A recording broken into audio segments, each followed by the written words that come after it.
председателе, почитувани подпредседателе. Не знаете никогаш. Почитуван заменик министер, почитувани колеги. Денес дискутираме конечно на пленарната седница за буџетот за следната година. И навистина бевме сведоци на серија на дискусии, препукувања, размена на мислења по однос на ставките, дали е малку, тука помалку или повеќе. Јас укажав и на комисијата преходно дека за оваа конкретна дискусија за овој предлог буџет мислам дека е во најмала рака неоснована. Зошто го велиме тоа? Го велиме бидејќи од неколку аспекти. Прво, оваа влада докажа дека нема капацитет, ниту пак одговорност да ги спроведе и политиките и зацртаните проекции во буџетите, не само на овој, него буџети на назад. Оваа влада докажа дека недомаќински се однесува со јавните финанси, односно со парите и проекциите во самиот буџет. Оваа влада како трето е во заминување и овој буџет ќе трае неколку месеци, бидејќи новата влада уште во јуни ќе отпочне со постапка за ребаланс на буџетот и конечно формување на буџет кој што навистина ќе служи за задоволување на потребите на граѓаните, на стопанството и правење подобри услови за живот и за работа. Зошто го велам тоа? Бидејќи има и четврта причина која што навистина ги обременува политиките на владата и проекциите што се ставени во буџетот. Морам да укажам од почетокот дека јас сум од оние што велат дека не постои идеален буџет, дека не постојат доволно средства што можете да ги предвидите во буџетот да ги задоволат сите потреби. Но исто така не можете никогаш да задоволите и жедта и глата на едно многу погана состојба која што кај нас добива веќе многу сериозни димензии, тоа е како корупцијата, која што е нотирана навсекаде. Вие можете да го направите најдобриот буџет, но доколку тие пари бидат злоупотребени, бидат проневерени, секако целите за кои што биле тие дефинирани нема да бидат искористени. Тоа е едниот аспект што мораме да го имаме напред пред нас, секогаш кога и да дискутираме за финансиите, начинот како се прибираат и како се трошат парите, бидејќи корупцијата влија и на едната, и на приходната, и на расходната ставка. А ние имаме состојба во која што нашите стратешки партнери велат, нашите напори, нашите санкции не можат да поправат епидемијата на корупција што има оваа држава. Тоа значи дека ако вие сте планирале на една ставка за изградба на болници, на градинки, на училишта или на помош или на субвенции, ако сте планирале 100 милиона евра, вашата корупција во оваа држава, поради принципите на неказнивост и неодговорност што ги промовира владата, во најмала рака ќе бидат половина изедени. Зошто го велиме тоа? Бидејќи тие такви релевантни показатели се наоѓаат во извештаите на повеќе институции, вклучително во Македонија, не само од надвор. Ќе се навратаме на нив малку подоста. Ние говориме за една држава каде што оние што се најодговорни за спроведувањето на државните политики, сега се веќе правосудно осудени. Ви имате двајца поранешни генерални секретари на владата кои што ради проневера токму со парите, со проектите, сега треба да се ослужат својата казна. Да не спомнуваме уште еден аспект кој што исто така е запамтен во самиот, односно од аспектот на оваа влада, нејзината неисполнителност и уште еднаш ке прикажани во овој буџет.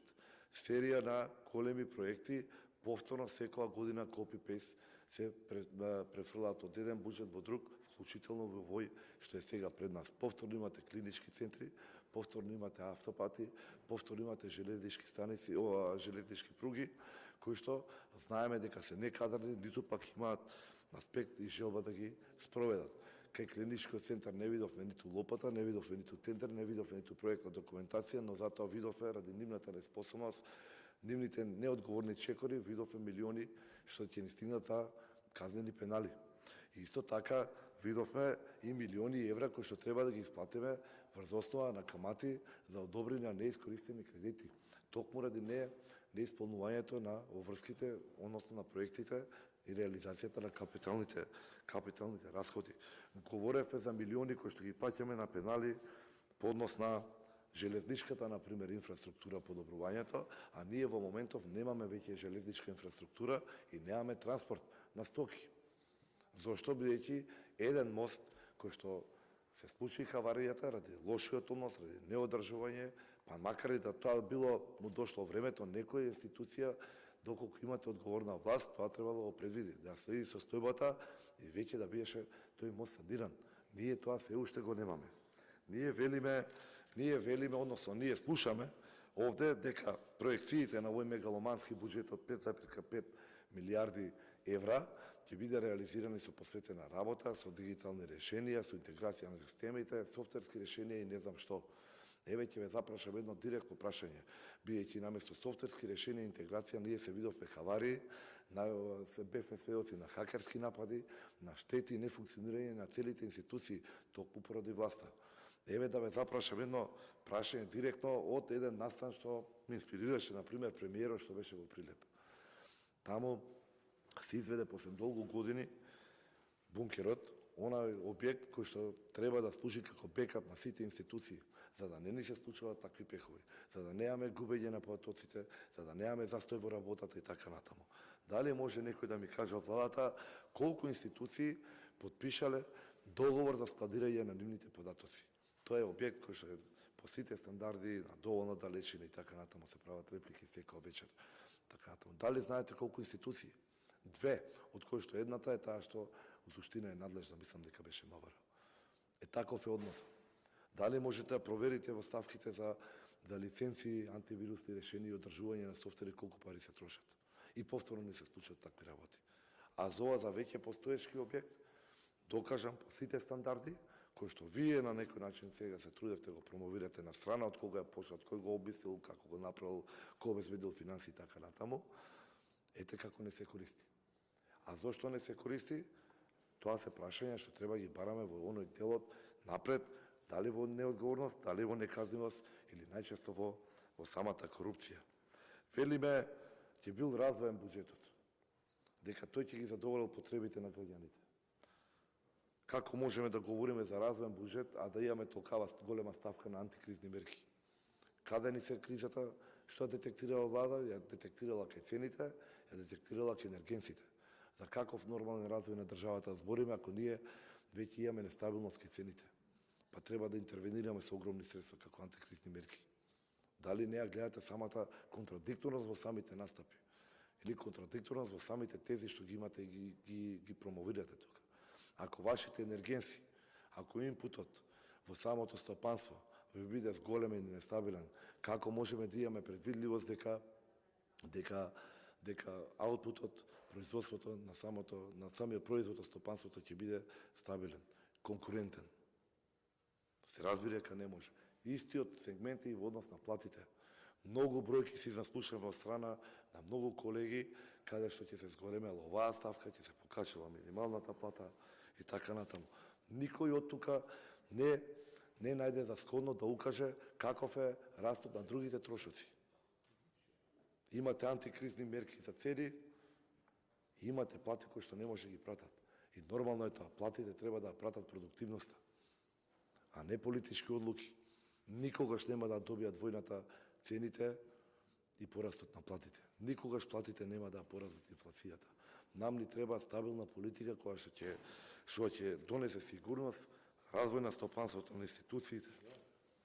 Во вакви услови тоа не можеме да го очекуваме. Имаме континуиран раст на буџетот, а реализација, капитални инвестиции ги немаме. Само мал поглед од 2018 наваму. 210 милиарди, околу 3 милиарди и 423 милиони евра 2018 година. 2019 3 милиарди и 711 милиона. 2020 година 4 милиарди и 111 милиона. 2021 4 милиарди и 370 милиона. 22-та 4 милиарди и 420 милиона. 2023-та 5 милиарди и 268 милиона. Ве молам, подсетете се на сите дискусии што ги кажувавме и минатата година. Дали досега нашите стравови не беа реализирани? Дали не укажавме каде ќе потврди владата со проекциите? Дали не укажавме дека е надуван буџетот? Дали било тоа, се што беше укажано од сите колеги овде присутни, било во ветер. Бидејќи годинава добивме 5,5 милиарди, 5,5 милиарди евра буџет. И повторно добиваме со неосновени тврдање. 790 милиони ќе биле инвестициите, односно капиталните расходи рекордни. Било кој think tank, било која анализа, било кој истражување ќе ви каже дека повеќе од 400-450 милиони неизводливо со оваа влада ги направи.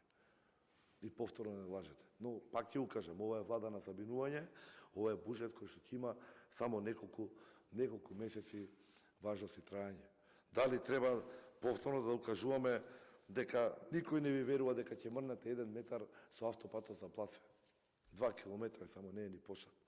Дали треба да укажуваме по 6ти пат на ветувањата на премиерот дека не знам, ако не е во август, ќе бил во октомври, ако не е оваа година, следната година ќе се заврши автопатот до Охрид. Се уште не е завршен, се уште ги кршат луѓето колите, се уште транспортот, дистрибуцијата, логистиката не може нормално да се одвива. Фирмите не можат нормално да функционираат. Дали се сеќавате на дискусиите што ги имавме и на комисиската расправа и тука на пленарната седница, какви жолчни дискусии имавме за гасификацијата? Дали се сеќавате какви свене проекти ни укажува дека ќе биле реализирани веќе? Ништо од тоа. Ниту еден од нив. И сите, тој еден од нив се повторно во овој буџет. Кажете ми една причина зошто да веруваме што 8 години назад немаат мрнато со прст, овие неколку месеци пред нас ќе било целото реализирано. А не го велим ова случајно, бидејќи гасификацијата можеби е клучниот фактор во една многу поголема борба што стои пред нас. За борбата за подобар амбиентален воздух, за подобра животна средина, за подобро секојдневие. Сите истражувања досега кажаа, нема борба за почист и подобар воздух доколку немате гасификација.